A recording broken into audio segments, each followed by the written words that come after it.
Deep in the crystal caves of Mount Zephyr lived a dragon unlike any other. Her name was Luna, and her scales were pure white like fresh snow. While other dragons had emerald green or ruby red scales that gleamed in the sunlight, Luna's albino condition made her different from birth. Her pink eyes were sensitive to bright light, and her white scales offered no camouflage against the dark cave walls. But Luna's biggest problem was not her appearance. Over the years, strange barnacles had begun growing on her magnificent body. These were not ordinary sea barnacles, but magical parasites that fed on dragon energy. They started small, just tiny bumps along her neck and shoulders. Luna thought they would disappear on their own, like the small cuts and bruises that healed quickly on dragon skin. The barnacles grew larger each month. They spread across her back, down her legs, and even onto her beautiful wings. Each barnacle was rough and gray, making Luna look like an ancient ship that had been underwater for centuries. The weight of hundreds of barnacles made flying difficult. When Luna tried to soar through the clouds like other dragons, she could barely lift herself off the ground. The pain was constant. The barnacles dug deep into her flesh, creating wounds that never healed. When Luna moved, they scraped against her scales and made her bleed. Sleep became impossible as the barnacles pressed against the cave floor. Food lost its taste because the pain distracted her from everything else. Other dragons in the mountain began to avoid Luna. They whispered behind her back, calling her cursed and diseased. Some said the barnacles were punishment for being born different. Others claimed she brought bad luck to their entire clan. Luna spent more and more time alone in the deepest parts of the cave system, away from the judgment of her own kind. Dr. Sarah Chun was a marine biologist who had spent 15 years studying ocean life. She worked at the Pacific Research Institute, where she specialized in understanding how sea creatures adapted to changing environments. Sarah was known for her gentle touch with injured animals and her ability to solve problems that stumped other scientists. One morning, Sarah received an unusual call from a local fisherman named Captain Rodriguez. He reported seeing something impossible, a white dragon flying low over the ocean, struggling to stay airborne. The creature had crashed into the water near the rocky coastline and seemed to be in distress. Sarah knew dragons were real, though most people considered them myths. Her grandmother had told her stories of dragons helping humans in ancient times. As a scientist, Sarah had always hoped to encounter one of these magnificent creatures. She grabbed her medical supplies and rushed to the coordinates Captain Rodriguez had provided. When Sarah arrived at the secluded cove, her heart broke at what she saw. Luna lay half in the water, half on the sandy beach. The dragon's white scales were covered with hundreds of barnacles that had grown so thick they looked like armor. Blood seeped from where the barnacles met her skin. Luna's pink eyes were filled with pain and exhaustion. Sarah approached slowly, speaking in soft, calming tones. Most people would have run in fear from a dragon, even an injured one. But Sarah saw past Luna's fearsome appearance to the suffering creature beneath. She noticed how Luna flinched with every movement and how the dragon's breathing was labored from the weight and pain of the barnacles. "Hello, beautiful," Sarah whispered as she knelt beside Luna's massive head. "I'm here to help if you'll let me." Luna had never heard such kindness in a human voice. Most humans who glimpsed dragons either ran in terror or tried to capture them for glory. But something in Sarah's tone made Luna feel safe for the first time in months. The dragon's eyes met Sarah's, and an unspoken understanding passed between them. Sarah examined the barnacles closely. As a marine biologist, she knew these were not ordinary barnacles. They pulsed with a strange energy and seemed to be draining Luna's life force. Sarah realized this was a case unlike anything in her textbooks. These parasites were magical in nature, but her scientific knowledge might still help. "These need to come off," Sarah explained to Luna, who seemed to understand human speech. "It's going to hurt at first, but I promise it will feel better afterward." Sarah began with the smallest barnacles around Luna's eyes and nose. She used special tools designed for removing parasites from whales and dolphins. Each barnacle fought back as she pried it loose, almost as if it had a will of its own. Dark fluid oozed from the wounds, but Sarah cleaned each one carefully and applied healing ointment. Luna stayed perfectly still during the procedure. Though the removal caused sharp pain, it felt different from the constant ache she had endured for so long. This was the pain of healing, not the pain of slow destruction. For the first time in months, Luna felt hope growing in her chest. The work was slow and careful. Sarah removed barnacles one by one, taking breaks when Luna needed to rest. She talked to the dragon constantly, explaining what she was doing and sharing stories about her life studying ocean creatures. Luna found Sarah's voice soothing and began to trust this strange human who showed such compassion. As the hours passed, other creatures began to gather around the cove. Seals poked their heads up from the water to watch the unusual scene. Seagulls perched on nearby rocks, sensing that something important was happening. Even the fish seemed to swim closer to shore, drawn by the peaceful energy between the dragon and the human. Sarah worked through the afternoon and into the evening. Her hands were cramped and sore, but she refused to stop. Each barnacle she removed revealed more of Luna's beautiful white scales underneath. The dragon's true magnificence slowly emerged as the ugly parasites fell away. By sunset, Sarah had removed nearly half of the barnacles. Luna's head and neck were completely clear, and her wings were beginning to show their original elegant shape. The dragon lifted her head higher than she had been able to in months, and Sarah saw a spark return to those unique pink eyes. "We'll continue tomorrow," Sarah promised as she packed up her tools. "You need rest, and so do I." Luna watched as Sarah walked back toward her truck. For the first time since the barnacles had appeared, Luna felt genuinely grateful. This human had shown her more kindness in one day than her own kind had shown in years. As Sarah drove away, Luna settled down on the beach with less pain than she had felt in months. That night, Luna dreamed of flying again.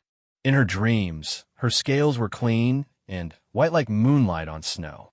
Her wings carried her effortlessly through star-filled skies, and below her, a small human figure waved from the beach. When Luna woke the next morning, she realized the dream felt more like a promise than just imagination. Sarah returned to dawn with fresh supplies and a thermos of coffee. She had spent the night researching everything she could find about magical parasites and dragon biology. Though information was limited, she had developed a plan for removing the remaining barnacles more efficiently. "Good morning, Luna," Sarah called out as she approached the beach. She had decided to name the dragon after the moon, which seemed fitting for such a beautiful white creature. Luna lifted her head and made a sound that was almost like purring. Sarah took this as a good sign and began setting up her equipment for another day of careful work. The bond between them was growing stronger, built on trust and mutual respect. As Sarah began removing barnacles from Luna's back, she noticed something troubling in the distance. Dark shapes moved across the sky, too large and too purposeful to be birds. Sarah squinted against the morning sun and realized they were other dragons, and they were heading straight for the cove. Luna saw them too and made a low rumbling sound that Sarah recognized as distress. The dragon tried to hide behind a large rock formation, but her white scales made camouflage impossible. Sarah realized that Luna was afraid of her own kind, which seemed strange until she remembered the isolation and rejection Luna had described through gestures and expressions. The approaching dragons landed on the cliffs above the cove with powerful thuds that shook the ground. There were 5 of them, each larger than Luna and covered in traditional dragon colors: deep green, burnished gold, and midnight blue. Their eyes glowed with authority and displeasure as they looked down at the scene below. "What is this disgrace?" roared the largest dragon, whose scales shimmered between green and gold. "Luna brings shame to our clan by consorting with humans." Sarah stood protectively in front of Luna, despite being tiny compared to the massive creatures above. Her heart pounded with fear, but her determination to help Luna was stronger than her terror. She called up to the dragons with as much authority as she could muster. "This dragon is sick and needs medical attention. I'm a scientist trying to help her." The dragons laughed, a sound like thunder rolling across mountains. The golden-green leader spread his wings wide in a display of dominance. "Humans cannot heal dragon ailments," he declared. "Luna's condition is punishment for being born wrong. She brings disease and bad luck to our entire family." Luna pressed closer to the ground, making herself as small as possible. Sarah could see the shame and pain in the dragon's posture and felt anger rising in her chest. These dragons were Luna's family, yet they showed her no compassion whatsoever. "That's not true," Sarah shouted back. "These barnacles are parasites that can be removed. I've already taken off hundreds of them, and Luna is feeling better." The leader dragon snorted, sending a small puff of smoke from his nostrils. "Impossible. Human science cannot cure magical afflictions. You waste your time and insult our intelligence." But one of the younger dragons, a female with blue scales that sparkled like sapphires, looked more carefully at Luna. She could see that the white dragon's head and neck were indeed clear of barnacles, and that Luna held herself with less obvious pain than before. "Father," the blue dragon said carefully, "perhaps we should observe what the human claims to be doing." The leader's eyes flashed with anger. "Silence, Zara. You will not question dragon wisdom by believing human lies." Sarah continued working on Luna's barnacles while the dragons argued above. She could feel their hostile gazes, but refused to be intimidated. Every barnacle she removed was proof that her methods were working, regardless of what the other dragons believed. As the day progressed, the watching dragons began to notice real changes in Luna's appearance and behavior. The white dragon was moving more freely and seemed less burdened by pain. Even the most stubborn dragons could not deny the evidence of their own eyes. But instead of feeling joy for Luna's improvement, the leader dragon grew more angry. In his mind, Luna's recovery threatened the natural order of things. If humans could heal dragons, it challenged everything he believed about dragon superiority. "Enough!" he roared as the sun reached its peak. "Luna, you will return to the clan immediately and cease this embarrassing display." Luna looked up at her clan leader with sadness in her pink eyes. She made a series of clicking sounds and gentle roars that seemed to be dragon language. Sarah could not understand the words, but the tone was clear. Luna was refusing to go. The leader dragon's rage became volcanic. He launched himself from the cliff and landed on the beach with an earth-shaking crash, sending sand flying in all directions. His eyes glowed like molten gold as he towered over Luna and Sarah. "You dare defy me?" he snarled at Luna. "You choose this insignificant human over your own family?" Sarah stepped between the two dragons, knowing she was risking her life, but unable to abandon Luna. "She's not choosing anyone over anyone else. She's trying to get better. Why can't you see that?" The leader dragon lowered his massive head until his glowing eyes were level with Sarah's face. His breath was hot enough to singe her eyebrows, and his teeth were longer than kitchen knives. "Foolish human," he growled. "You understand nothing of dragon society. Luna was born cursed, and cursed she must remain. It is the natural order." In that moment, Sarah realized she was facing something worse than simple ignorance. This dragon's cruelty was deliberate. He wanted Luna to suffer because her differences made him uncomfortable. Sarah had seen the same ugly prejudice among humans who feared anyone who looked or acted differently. "The only curse here is your cruelty," Sarah said firmly, though her voice shook with fear. "Luna is beautiful and deserves to be healthy and happy." The leader dragon reared back as if Sarah had struck him. No one, human or dragon, had ever spoken to him with such bold disrespect. His anger reached a breaking point, and flames began to flicker around the edges of his mouth. Luna saw the danger and managed to stand despite her remaining barnacles.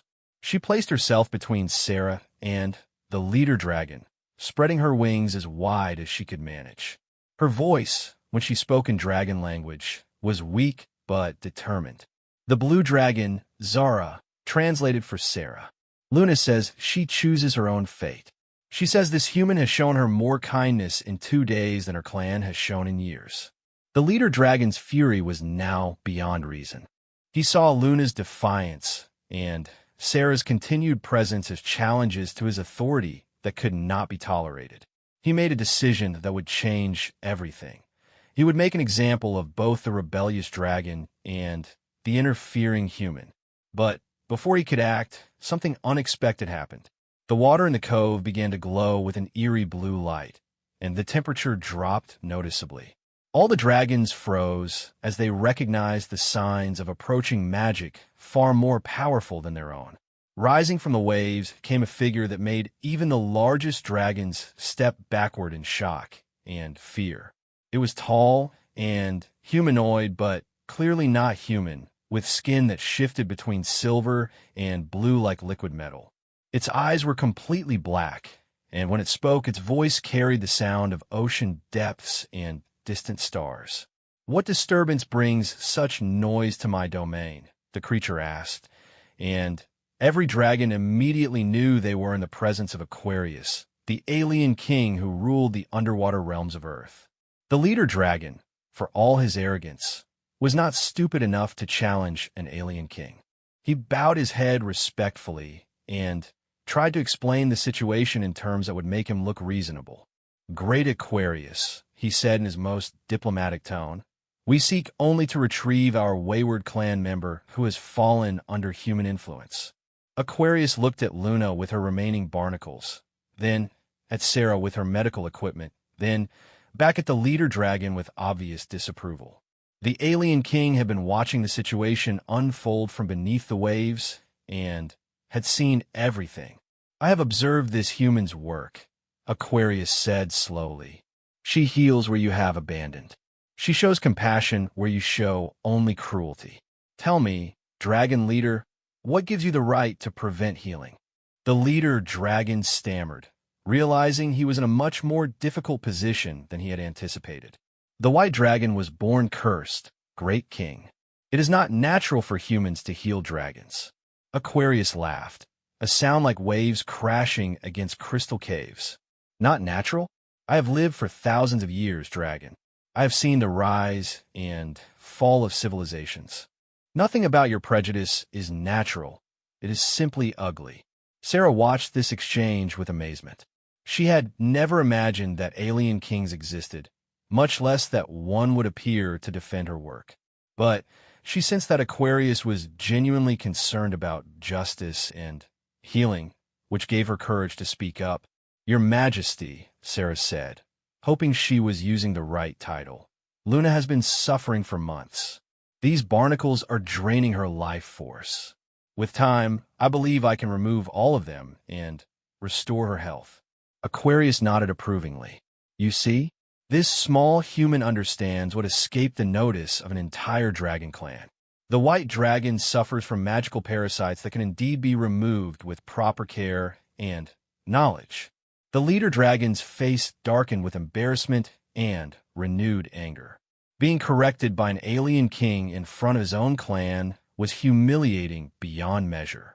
His pride demanded that he salvage some authority from the situation. "Even if the human can remove the parasites," he said desperately, "Luna has still brought shame to our clan by her association with lesser beings. She must be punished for her defiance." This was exactly the wrong thing to say to Aquarius, whose black eyes began to glow with dangerous light. The alien king had spent centuries protecting creatures who were persecuted for being different, and he had no patience for such attitudes. "Shame," Aquarius repeated, his voice growing colder. "The only shame I see here is your treatment of your own kind. This human has shown more dragon honor than you have." The water around Aquarius began to swirl faster, and the other dragons backed away nervously. Even Luna, despite her gratitude toward the alien king, pressed closer to the ground in recognition of the power being displayed. "You will leave now," Aquarius commanded the dragon clan. "You will not return to harass this dragon or this human. If you interfere with the healing process again, you will answer to me personally." The leader dragon wanted to argue, but knew he was completely outmatched. An alien king could destroy his entire clan without effort, and continuing to provoke Aquarius would be suicide.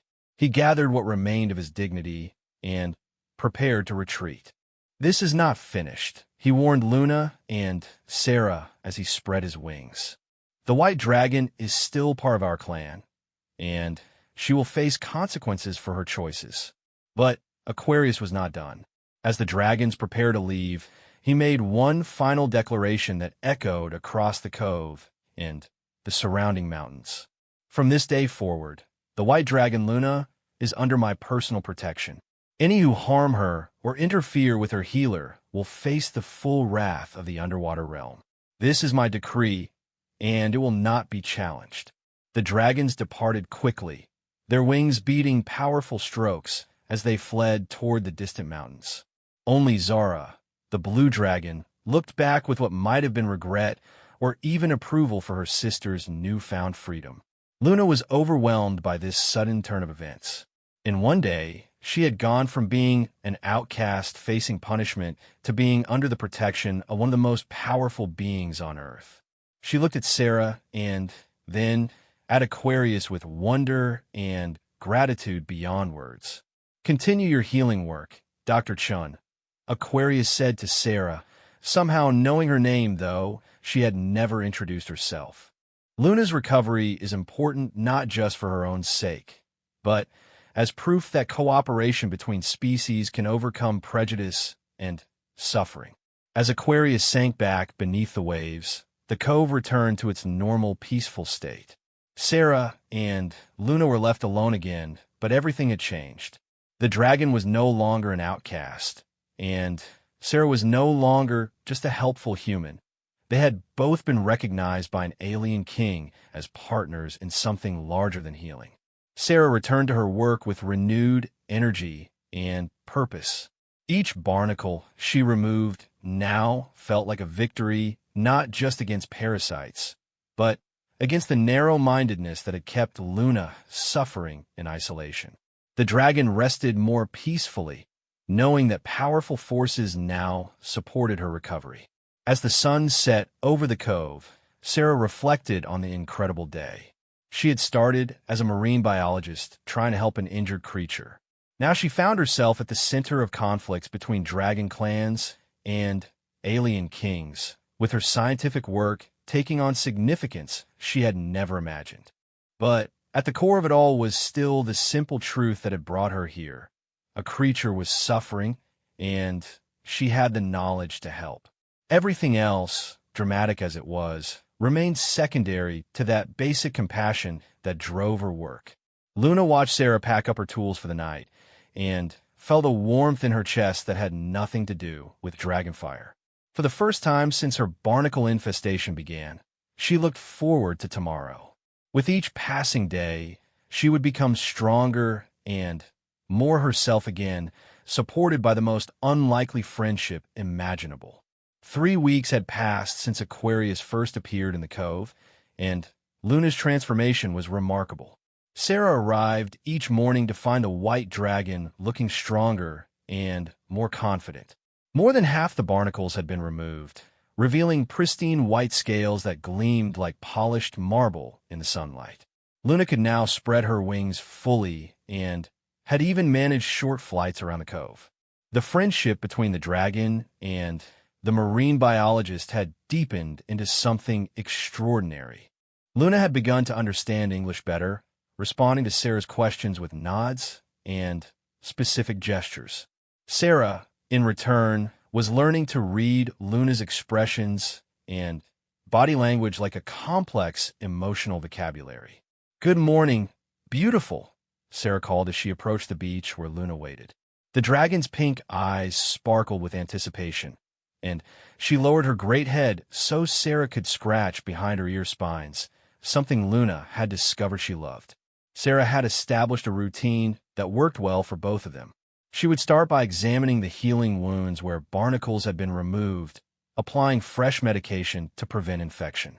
Then, she would tackle the most accessible remaining barnacles, working carefully to avoid damaging Luna's delicate scale structure underneath.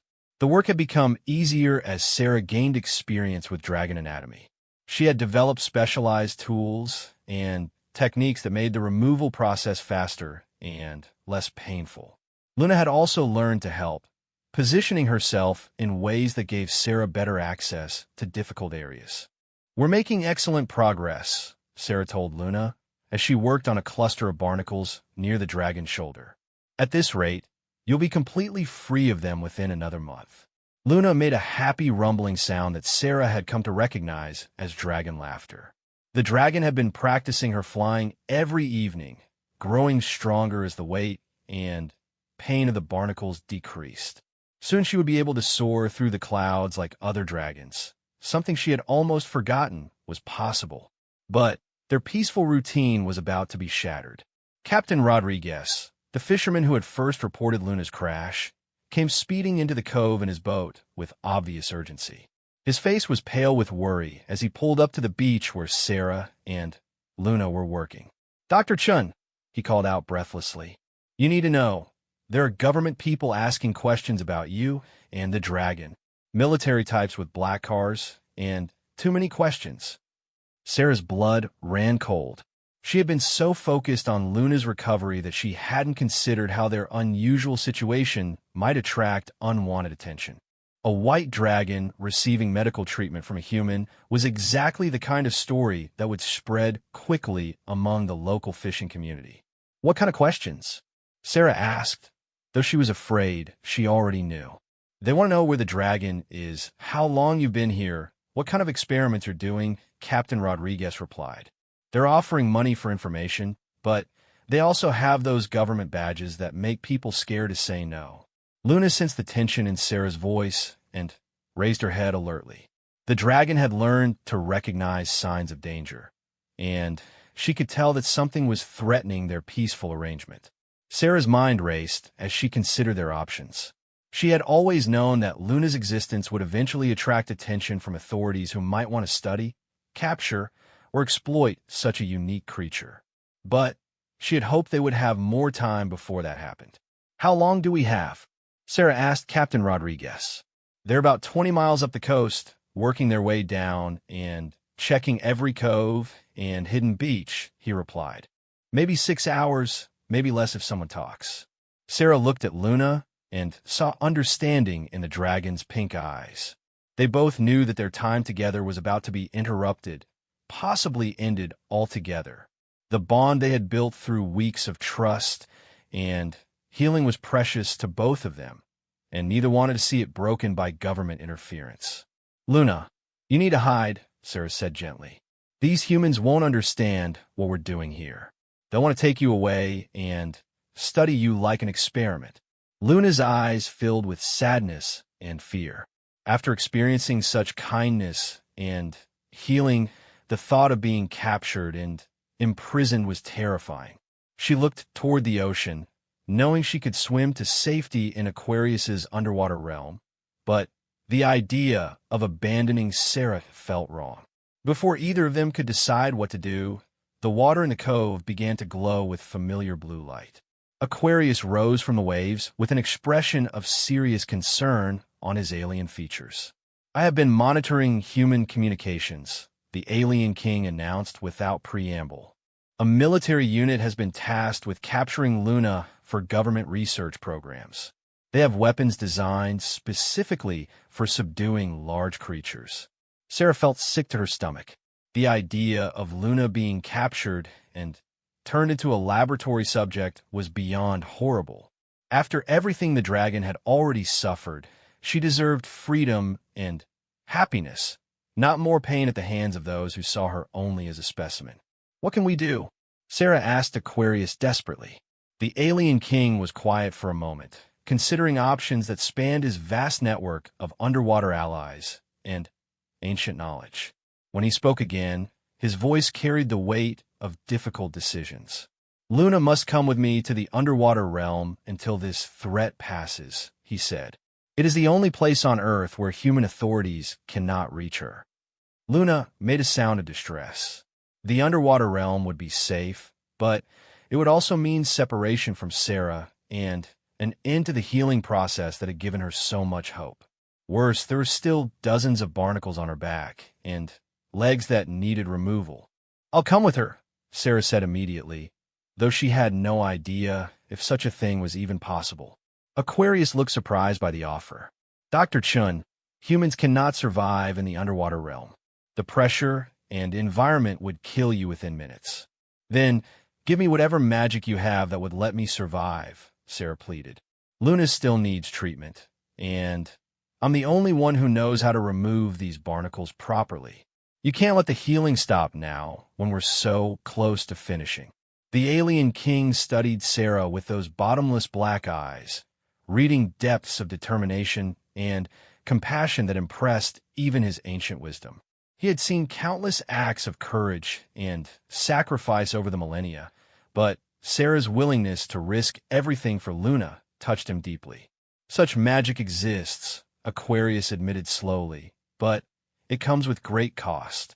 To survive underwater, you would need to be transformed. Your human nature would be altered. There is no guarantee you could ever return to your original form." Sarah looked at Luna, seeing the hope and fear warring in the dragon's pink eyes. The thought of permanent transformation was terrifying, but the thought of abandoning Luna to face capture alone was worse. "What kind of transformation?" Sarah asked. "You would become something between human and sea creature," Aquarius explained. "Able to breathe water as well as air, capable of surviving the pressure of ocean depths. But you would no longer be fully human. Your appearance, your needs, your very nature would change forever." Before Sarah could respond, the sound of helicopter rotors echoed across the water. The military unit had arrived ahead of schedule, and they were conducting an aerial search of the coastline. "There's no time," Sarah said urgently. "Do it. Transform me. I won't let Luna be captured." Aquarius looked from the approaching helicopters to Luna's terrified face to Sarah's determined expression. The situation required immediate action, and there was no time for lengthy considerations. "Very well," the alien king said. "But understand, once this transformation begins, there is no stopping it. You will become something new, something that has never existed before." Sarah nodded without hesitation. "Luna trusted me to heal her. Now I need to trust you to help us both." Aquarius raised his hands, and the water around them began to swirl with magical energy. The alien symbols that covered his skin started to glow brighter, and power filled the air like the moment before lightning strikes. "Luna," Aquarius commanded, "take Dr. Chun in your claws. Hold her gently but securely. What comes next will be difficult for both of you." Luna carefully wrapped her front claws around Sarah, creating a protective cage that would keep the human safe during whatever was about to happen. Sarah could feel the dragon's heartbeat through her massive chest, racing with fear and anticipation. The helicopters were getting closer, their searchlights beginning to sweep the water. There were at least 3 aircraft, and Sarah could see armed figures leaning out to scan the coastline. Aquarius began to chant in a language older than human civilization. The words seemed to make the ocean itself respond, with waves rising higher and the water glowing brighter with each phrase. Sarah felt the magic washing over her like warm honey, penetrating every cell of her body. The transformation began with her lungs. Sarah gasped as her breathing changed, becoming easier and deeper. She could feel gills forming along her neck, delicate slits that opened and closed in rhythm with her heartbeat. The sensation was strange, but not painful, more like discovering new muscles she had always possessed. Her skin began to change next, taking on a subtle blue-green tint that would help her blend with underwater environments.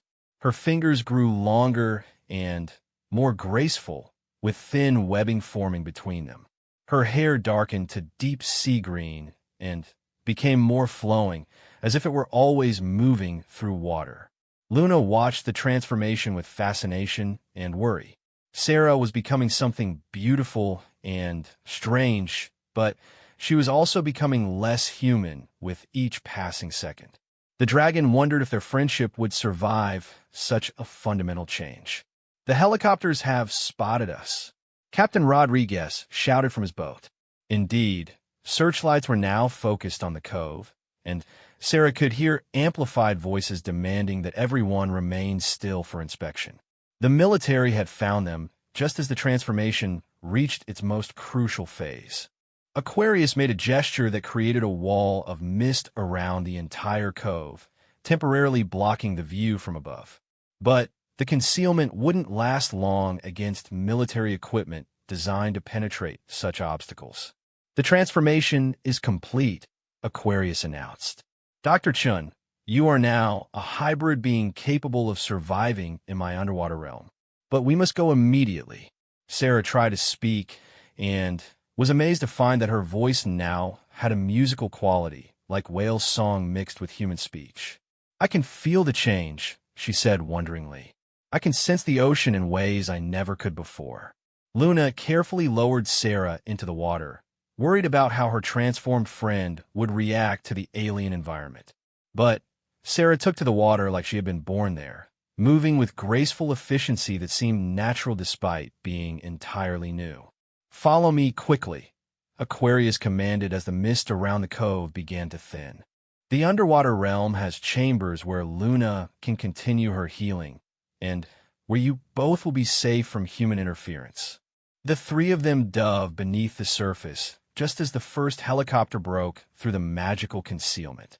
Sarah marveled at how easy it was to breathe underwater with her new gills, and how clearly she could see in the ocean depths that would have been pitch black to human eyes.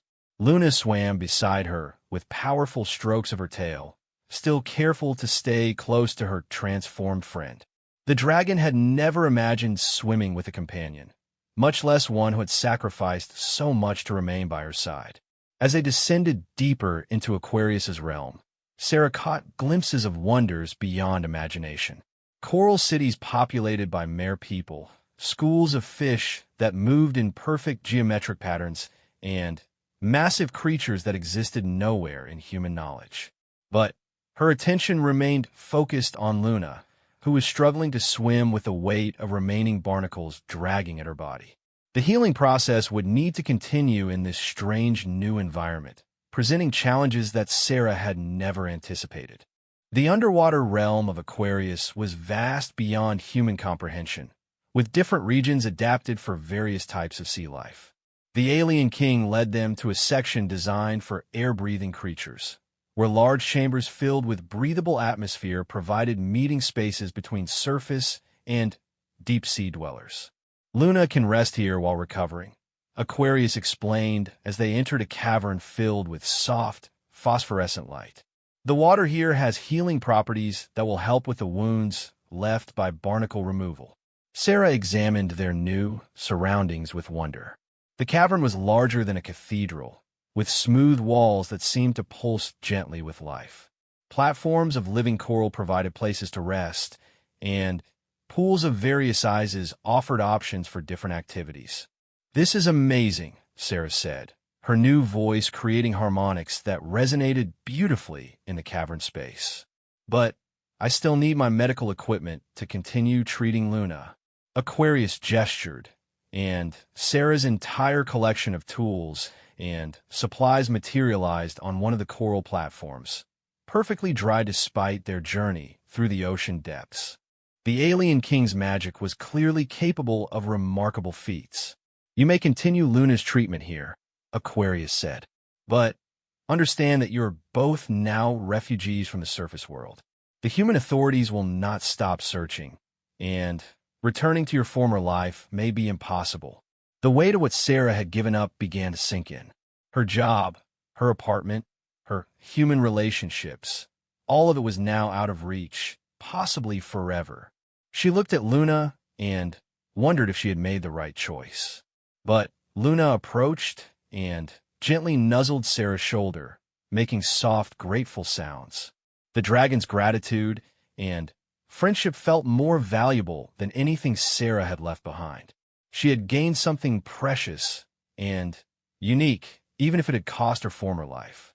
"We'll figure it out together," Sarah told Luna, running her transformed hands over the dragon's snowy white scales.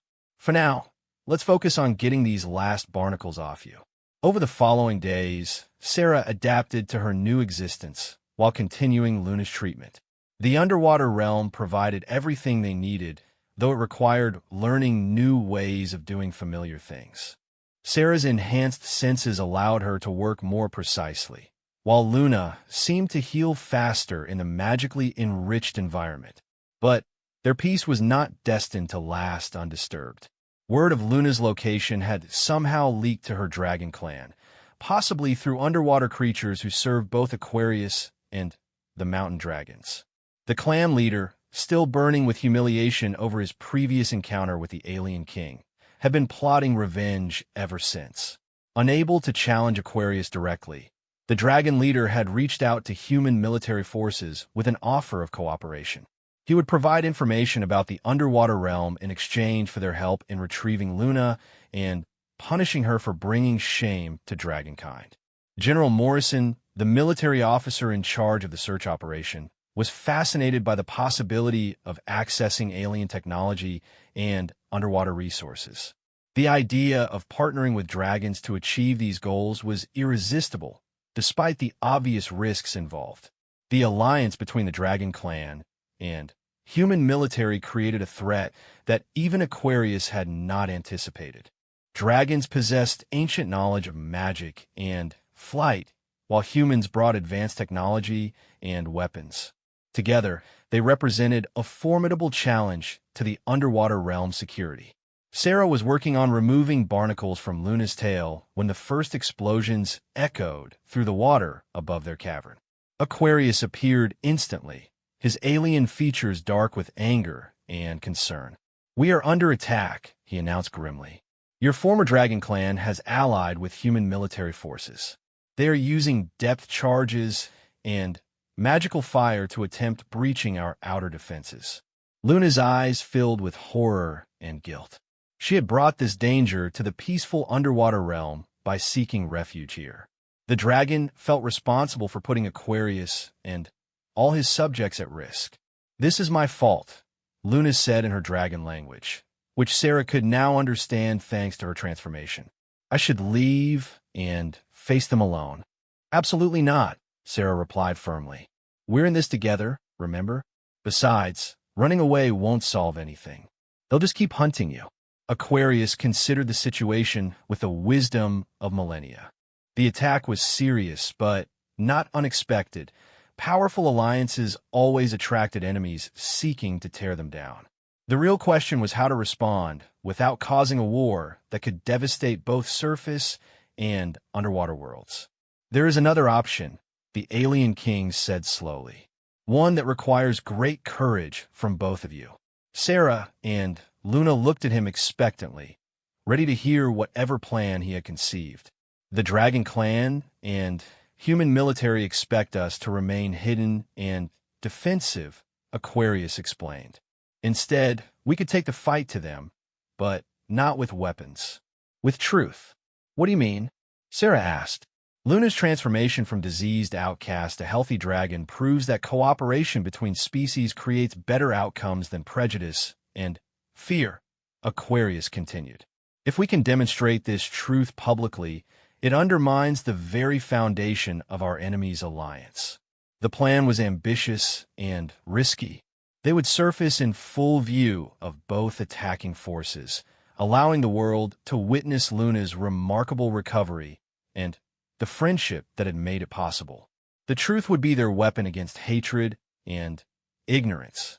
But first, they would need to survive long enough to tell their story. Another series of explosions shook the cavern, closer this time. Through magical viewing screens, they could see dragon fire mixing with human explosives as the allied forces pressed their attack against Aquarius's defenses. "The outer barriers are holding," Aquarius reported, "but They will not last indefinitely against this combined assault. Sarah looked at Luna, seeing determination replacing fear in the dragon's pink eyes. They had come too far and sacrificed too much to give up now. If their enemies wanted a confrontation, they would get one, but not the kind they expected. "We'll do it," Sarah said. "We'll surface and show everyone the truth about what healing and friendship can accomplish." Luna nodded agreement, spreading her wings as wide as the cavern would allow. Most of the barnacles were gone now, and she felt stronger than she had in over a year. Her white scales gleamed with health, and her voice rang with new confidence. "When we surface, stay close to each other," Aquarius instructed. "My protection will shield you from direct attacks, but the real battle will be for hearts and minds. You must make everyone watching understand that cooperation is stronger than conflict." As they prepared for what might be the most important moment of their lives, Sarah reflected on the incredible journey that had brought them here. She had started as a simple marine biologist trying to help an injured creature, and now she was about to challenge the prejudices of entire civilizations. But looking at Luna, seeing the health and happiness that had replaced pain and despair, Sarah knew that every sacrifice had been worthwhile. Their friendship had proven that understanding could triumph over fear, that healing was more powerful than hatred. The time for hiding was over. It was time to show the world what miracles could happen when different species chose cooperation over conflict. Above them, the battle raged between forces that believed in separation and domination. Below, three unlikely allies prepared to prove that unity and healing were the true sources of strength. The water began to glow around them as Aquarius gathered power for their ascent to the surface. Luna positioned herself protectively near Sarah, while Sarah prepared to demonstrate her medical knowledge to a hostile audience. Together, they rose toward the light, carrying with them the hope that truth could overcome prejudice, that love could conquer fear, and that the future could be better than the past if brave souls were willing to fight for it. The surface of the ocean exploded upward as three figures emerged from the depths in a spectacular display of water and light. Luna's white wings spread wide against the afternoon sky, her scales gleaming like polished silver in the sunlight. Sarah rode upon the dragon's back, her transformed appearance marking her as something entirely new in the world. Beside them, Aquarius rose from the waves like an ancient god returning to claim his domain. The attacking forces froze in complete shock. Military helicopters hovered in formation, their weapons trained but not firing as soldiers tried to comprehend what they were seeing. Dragon clan members circled overhead, their own flames extinguished in surprise at Luna's magnificent transformation. General Morrison's voice crackled over military radio frequencies, broadcasting to news outlets that had been monitoring the military operation. "This is unprecedented. The target appears to be healthy and accompanied by unknown entities. All units hold position pending assessment." Sarah took advantage of the momentary silence to address both attacking forces through Luna's powerful dragon voice, which could carry for miles when amplified by determination and desperation. "Look at Luna," Sarah called out, her transformed voice carrying clearly across the water. 3 weeks ago, she was dying from parasitic infection. Her own kind abandoned her because she looked different. Now see how healthy and strong she has become. Luna demonstrated her recovery by performing a graceful aerial dance, her movements fluid and powerful in ways that have been impossible when weighted down by hundreds of barnacles. The dragon's joy in flight was evident to everyone watching, and her obvious health contradicted every assumption the attacking forces had made. The dragon clan leader, seeing his narrative of Luna as diseased and cursed crumbling before his eyes, roared in fury and denial. Impossible. The white dragon was born wrong. Human tricks cannot change dragon nature. But Zura, the blue-scaled dragon who had always felt sympathy for her sister, flew closer to examine Luna with her own eyes. What she saw made her gasp in amazement and shame. Luna's white scales were pristine and beautiful, her pink eyes bright with health and happiness. The transformation was undeniable and wonderful. "Father," Zara called to the clan leader, "Luna is truly healed. She is more magnificent than ever before. How can we deny what we can see with our own eyes?" The clan leader's rage increased as he realized he was losing support among his own followers.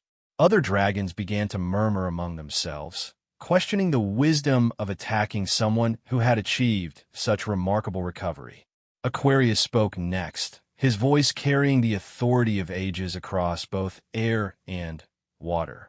"Behold the power of cooperation between species, where hatred and abandonment brought only suffering, compassion, and knowledge created healing." General Morrison found himself in an impossible situation. His mission had been to capture a diseased dragon for military research, but the creature before him was clearly healthy and protected by beings of obvious power. The political implications of attacking such a group in full view of international media were staggering. Sarah continued her appeal, knowing this moment might be their only chance to change minds and hearts. "I am Dr. Sarah Chun, a marine biologist. Luna was suffering from magical barnacles that were slowly killing her. Her own family called her cursed and left her to die alone. But with patience and medical knowledge, we removed every parasite and restored her health." To demonstrate the truth of her words, Sarah displayed some of the barnacles she had preserved as specimens. Even from a distance, the watching forces could see the grotesque parasites that had been removed from Luna's body.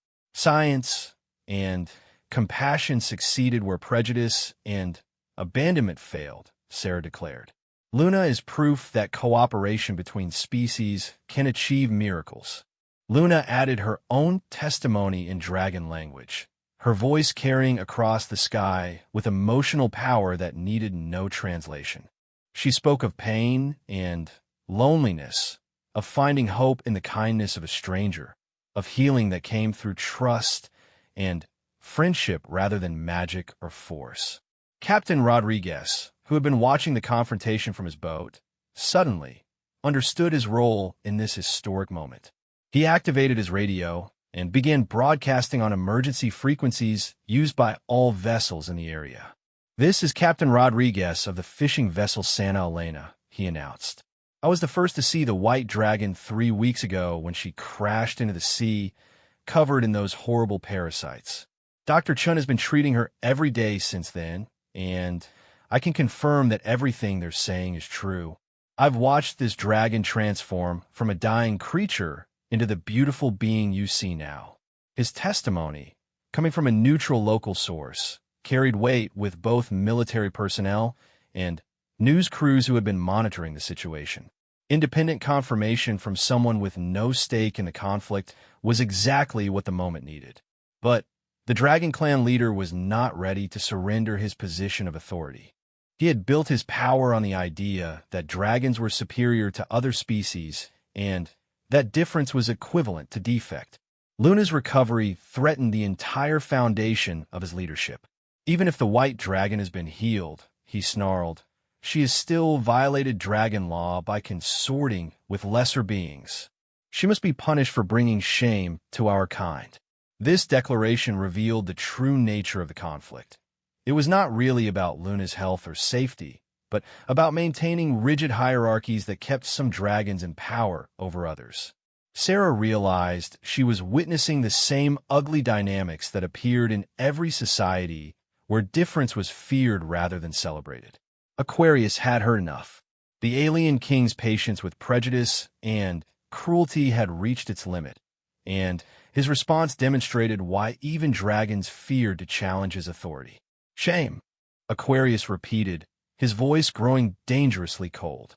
"I will tell you what brings shame, dragon leader. You abandoned your own kind in their time of greatest need. You called suffering a curse instead of seeking healing. You chose pride over compassion, power over love." The water around Aquarius began to glow brighter, and creatures of the deep started rising to the surface in support of their king. Whales, dolphins, and beings of legend emerged from the ocean depths, creating a display of unity that dwarfed the combined forces of the dragon clan and human military. Luna has brought no shame to anyone, Aquarius continued. She has brought honor through her courage, wisdom through her choices, and hope through her recovery. The shame belongs to those who abandoned her, not to those who healed her. General Morrison's military analysts were frantically calculating the odds of success against such a coalition of powerful beings. The numbers were not encouraging. Worse, the entire confrontation was being broadcast live to news outlets around the world, making any aggressive action a potential public relations disaster. "Sir," one of his advisors whispered urgently, "we're receiving stand-down orders from the Pentagon. The president wants this situation de-escalated immediately. International observers are calling for peaceful resolution." The Dragon Clan leader found himself increasingly isolated as more of his followers began to question his leadership. Zara and several other younger dragons had moved away from him and closer to Luna, their body language clearly showing support for their transformed sister. Sarah sensed the shifting momentum and pressed her advantage. "This doesn't have to be about conflict or punishment," she called out. "Luna's healing proves that we can accomplish more by working together than by fighting each other. Imagine what other problems we could solve through cooperation instead of war." Luna demonstrated her support for this message by flying in a complex pattern that brought her near each group of forces: Dragon Clan, human military, and Aquarius's sea creatures, in a gesture of peace and inclusion that was impossible to misinterpret. The dragon's graceful movements and obvious happiness created a stark contrast with the aggressive postures of the attacking forces. Here was a being who had chosen healing over hatred, cooperation over conflict, and the results spoke for themselves. Captain Rodriguez's radio crackled with incoming messages from other fishing boats, cargo ships, and pleasure craft in the area. Word of the confrontation had spread quickly, and vessels were converging on their position to witness the historic encounter. "Dr. Chun," came a voice over the emergency frequency. "This is Dr. Martinez from the University Marine Research Station. We've been following your work through Captain Rodriguez's reports. The scientific community supports your efforts and calls for peaceful resolution of this situation." Other voices joined in: environmental groups, medical researchers, and even some military personnel who had been inspired by Sarah's dedication to healing rather than harm. The tide of public opinion was clearly flowing in favor of cooperation over conflict. Realizing that his position was becoming untenable, the Dragon Clan leader made one final desperate attempt to salvage his authority. He called out to the human military forces with an offer that revealed the depths of his prejudice. "General Morrison, I offer you dragon fire and ancient knowledge in exchange for your help in capturing the White Dragon and her human ally. Together we can study their transformation and use it for our own purposes." This proposition horrified even some of the clan leader's own followers. The idea of enslaving Luna for experiments, after witnessing her remarkable recovery and obvious happiness, struck many dragons as fundamentally wrong. Zara finally found the courage to challenge her father directly. "No," she roared, her blue scales flashing with indignation. "Luna is our sister, not a laboratory specimen. She has found healing and friendship, and we should celebrate her success, not punish it." Other young dragons voiced their agreement, creating a rebellion within the clan that the leader had never expected. His power, built on fear and rigid tradition, was crumbling as his own followers chose compassion over cruelty. General Morrison faced his own moment of decision. His military training emphasized following orders and completing missions, but those same values included protecting innocent beings and avoiding unnecessary harm. The White Dragon and her human companion posed no threat to national security. Quite the opposite. They represented hope for better cooperation between species. Stand down. General Morrison commanded his forces. This is not a military target. This is a healing mission that has been successful beyond all expectations. We will not interfere with peaceful medical treatment. The Dragon Clan leader's isolation was now complete. Abandoned by his human allies and rejected by his own followers, he found himself in the same position he had once forced upon Luna, alone and without support. But, unlike the clan leader's cruel abandonment of Luna, Aquarius offered a different example of leadership. The alien king approached the defeated dragon with neither triumph nor revenge in his manner. Dragon leader, Aquarius said quietly, "You have lost your way, but you need not lose your redemption." Luna's story proves that healing is always possible for those willing to accept help. The offer of mercy when revenge would have been justified demonstrated the kind of leadership that inspired loyalty rather than demanding it. Even some of the clan leader's former supporters looked impressed by Aquarius's wisdom and restraint. Sarah took advantage of the peaceful moment to address the larger questions raised by their situation. What happens next doesn't have to be determined by fear or old prejudices, she announced to the assembled forces. Luna and I represent just one example of what becomes possible when we choose cooperation over conflict. Luna landed gracefully on the water's surface, her wings creating gentle waves that rocked the nearby boats.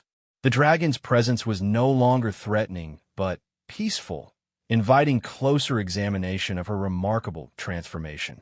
Zara was the first to approach, swimming through the water to reunite with her sister after weeks of separation. The blue dragon's joy at seeing Luna healthy and happy was obvious to everyone watching, and their reunion brought tears to many eyes. "I'm sorry we abandoned you," Zara whispered in dragon language as she nuzzled Luna's neck. "We were wrong to let fear guide our actions." Luna's forgiveness was immediate and complete. She had learned through her experience with Sarah that holding on to anger only created more pain, while choosing compassion opened doors to healing and growth. Dr. Martinez and several other scientists arrived by boat to examine Luna's recovery firsthand.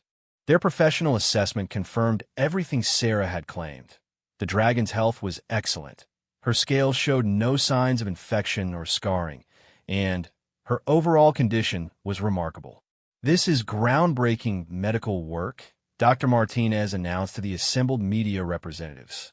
"Dr. Chun has achieved something unprecedented in interspecies medicine. This should be celebrated and studied, not punished or hidden." The scientific endorsement carried significant weight with government officials who had been uncertain about how to handle the situation.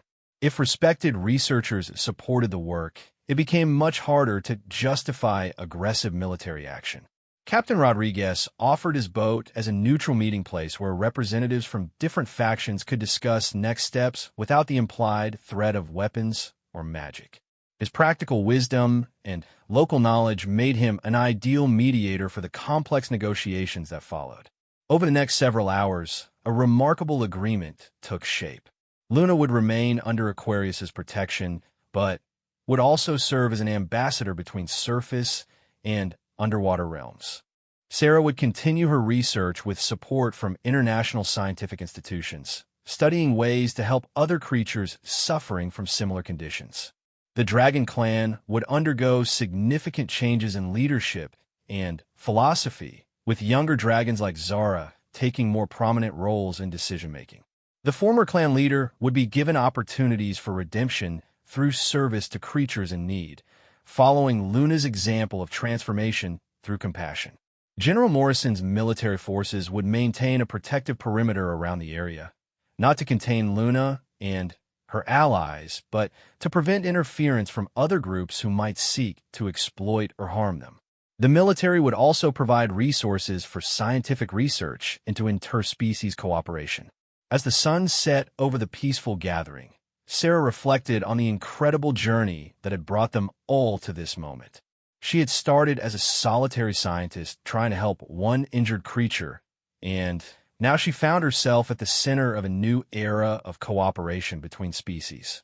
Luna settled beside her in the calm water, the dragon's contentment obvious in every line of her relaxed posture. The last of the barnacles had been removed that morning, and Luna's white scales gleamed with perfect health in the twilight.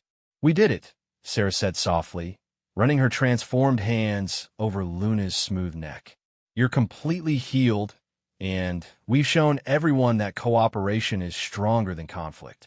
Luna made a happy rumbling sound and gently nuzzled Sarah's shoulder.